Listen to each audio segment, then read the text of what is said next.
weeks and weeks as this pandemic spread through our country, senior American health officials kept telling us something that wasn't true. And it was obvious it wasn't true. They told us that masks didn't work. They said that somehow masks needed to be conserved for the sick and for healthcare workers. That was critical. But for everyone else, they were useless. In fact, they said masks increased the odds of you getting sick. The Surgeon General told us this. World Health Organization and the CDC have reaffirmed in the last few days is that they do not recommend the general public wear masks. Wearing a mask improperly can actually increase your risk of getting disease. It can also give you a false sense of security. So we want to make sure we are reserving PPE for the people who most need it. If you want to put that aside for healthcare workers, we get that. But if it could actually help us, we would love to know. But again, the data doesn't show that it helps individuals. That was insulting nonsense.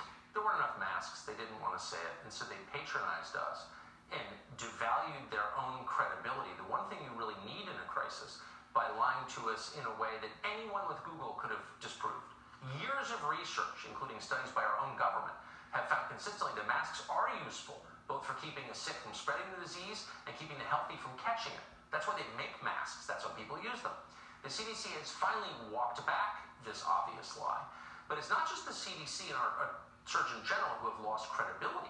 The World Health Organization told the same lie. Watch this. Generally recommend the wearing of masks in public by otherwise well individuals because it has not been up to now associated with any particular benefit. It does have benefits psychologically, socially, and there are social norms around that, and we don't criticize the wearing of masks and have not done so. But there is no specific evidence to suggest that the wearing of masks by the mass population has any particular benefit. In fact, there's some evidence to suggest the opposite in the misuse or wearing a mask properly, or fitting it properly, or taking it off, and all the other risks that are otherwise associated with that.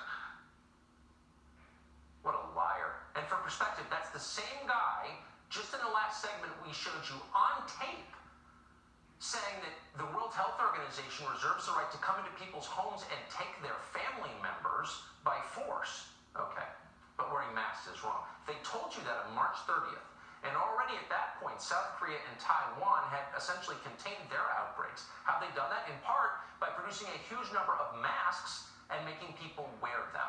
But the World Health Organization was still pushing that nonsense. That's not a surprise. It shouldn't surprise you, because you know the World Health Organization has spread many lies, including China's lie that coronavirus couldn't transmit person to person, that the virus was under control, that travel restrictions were just racism. In fact, you could argue that coronavirus might have been slowed or stopped by now if the World Health Organization wasn't so incompetent. At times, it seems like they're doing whatever they can to keep it spreading. Senator